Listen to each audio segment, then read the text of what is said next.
It was a picture-perfect day in Boston. The sky was a brilliant blue, and the sun cast a warm glow over the city. The streets were bustling with energy and anticipation as people gathered for one of the city's most cherished traditions. The sun was shining and the air was filled with excitement. The atmosphere was electric, with spectators lining the streets, waving flags and holding up signs to support the runners. It was a day that brought the community together, a day of unity and celebration.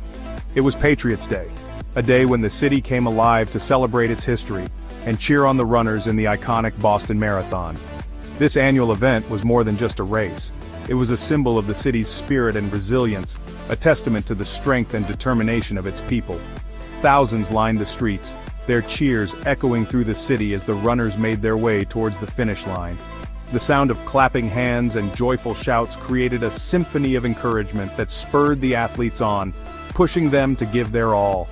Among the crowd were families and friends eagerly waiting to catch a glimpse of their loved ones crossing the finish line.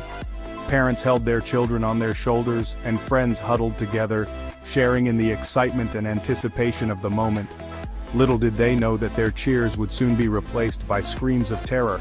The joyous atmosphere was about to be shattered in an instant, turning a day of celebration into a nightmare that would leave an indelible mark on the city. The first bomb exploded at 2:49 p.m. just meters from the finish line. The blast was deafening, sending shock waves through the crowd and causing immediate chaos. People were thrown to the ground and the air was filled with the acrid smell of smoke and burning debris. The ground shook, and a plume of smoke rose into the air. The once clear and sunny sky was now marred by a dark, ominous cloud. Panic set in as people tried to comprehend what had just happened, their minds racing with fear and confusion. People screamed and ran for cover, their faces etched with fear and confusion. The joyous cheers had turned into cries of desperation as everyone scrambled to find safety, unsure if more explosions were imminent. Then, just seconds later, another explosion ripped through the air. The second blast compounded the terror, striking fear into the hearts of everyone present. The realization that this was a coordinated attack began to sink in, adding to the chaos and horror. This time the blast was even closer to the finish line, where spectators had gathered to cheer on the runners. The impact was devastating, with shrapnel flying through the air and causing injuries to those who had come to witness the triumph of the human spirit. In an instant, the joyous atmosphere was shattered, replaced by the sickening smell of explosives and the heart-wrenching cries of the injured. Emergency responders rushed to the scene, their faces grim as they worked to help the wounded and restore some semblance of order. The Boston Marathon, a symbol of resilience and athleticism, had been transformed into a scene of unimaginable horror. The events of that day would forever be etched in the memories of those who were there, a stark reminder of the fragility of peace and the strength of the human spirit in the face of adversity. The Boston Marathon is more than just a race. It's a cherished tradition that has been woven into the fabric of the city for over a century. Each year, it brings together people from all corners of the globe, uniting them in a shared experience of endurance, perseverance, and community spirit. First run in 1897, it is the world's oldest annual marathon, and a testament to the human spirit. The inaugural race saw just 15 participants, but it has since grown into a massive event that attracts elite runners and amateurs alike. Every year, tens of thousands of runners from all walks of life, from seasoned athletes to first-time marathoners, come to Boston to participate in this historic event. The diversity of the participants is a reflection of the marathon's universal appeal and its ability to bring people together. The marathon is a 26.2-mile test of endurance, winding its way through 8 cities and towns before finishing in the heart of Boston. The route itself is a journey through the history and culture of the region, passing by landmarks and through neighborhoods that each add their own unique flavor to the race. It's a challenging course, but the cheers of the spectators and the knowledge that they are part of something truly special keep the runners going. The support from the crowd is unwavering, with people lining the streets to offer water, snacks, and words of encouragement. For the people of Boston, the marathon is a source of immense pride. It's a day when the city comes alive with excitement and energy, as residents and visitors alike come together to celebrate the spirit of the marathon. It's a day to come together as a community and celebrate the city's rich history. The marathon is more than just a race, it's a symbol of Boston's resilience and determination. The entire city embraces the marathon, with residents lining the streets to cheer on the runners and offer words of encouragement. The sense of community and camaraderie is palpable, as everyone comes together to support the runners and celebrate their achievements. But on this day, the spirit of the marathon was brutally violated. The tragic events of the Boston Marathon bombing in 2013 left an indelible mark on the city and the marathon itself. The bombs, detonated in the midst of the cheering crowds, were a direct attack, not just on the runners and spectators, but on the very heart of Boston. The resilience and strength of the city were tested, but in the aftermath, Boston showed the world what it means to be Boston strong. The force of the explosions sent shrapnel tearing through the air, a horrifying sound that echoed through the streets of Boston, ripping into the bodies of innocent men, women, and children. The joyous atmosphere of the marathon was shattered in an instant. Blood stained the pavement as the injured lay amidst the debris, their cries for help drowned out by the ringing in their ears. The scene was one of unimaginable horror. First responders, many of whom were stationed along the marathon route, rushed to the scene. Their quick actions were crucial in those first chaotic moments. Police officers, firefighters, and paramedics worked tirelessly, their training kicking in as they struggled to triage the wounded and evacuate them to safety. Their bravery and dedication were evident as they navigated the chaos.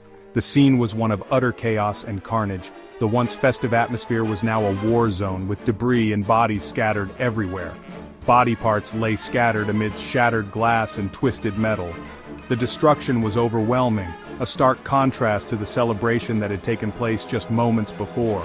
The air was thick with the smell of explosives and the coppery tang of blood. Smoke hung in the air, making it difficult to see and breathe. Those who could walk stumbled away from the blast site, their faces pale with shock. They were in a daze, unable to comprehend the horror they had just witnessed. Others, too injured to move, lay where they had fallen, their lives forever changed by the events of that day. The pain and fear in their eyes were palpable.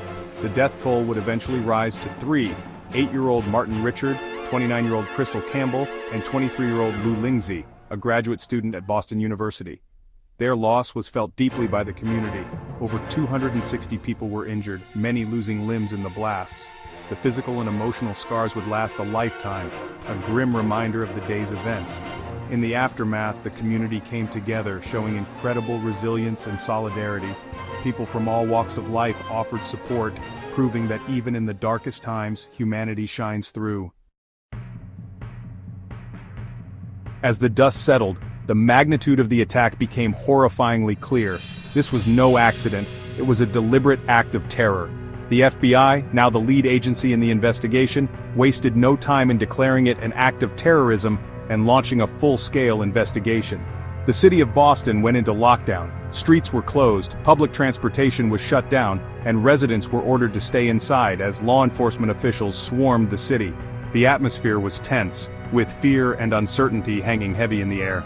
The FBI, working tirelessly, began the painstaking process of piecing together the events leading up to the bombing. They reviewed countless hours of CCTV footage from nearby businesses and interviewed witnesses, desperately searching for any clue that could lead them to the perpetrators. The nation watched, holding its breath, as the investigation unfolded. Who could have committed such a heinous act, and why? These were the questions on everyone's mind as the city of Boston and the nation waited anxiously for answers.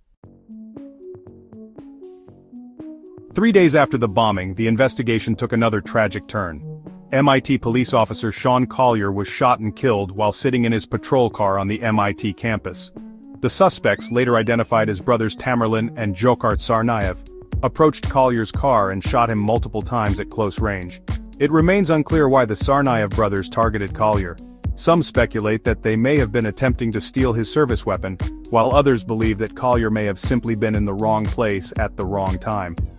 Regardless of their motive, the murder of this young officer, just 26 years old, sent shockwaves through the community and added to the growing sense of fear and unease.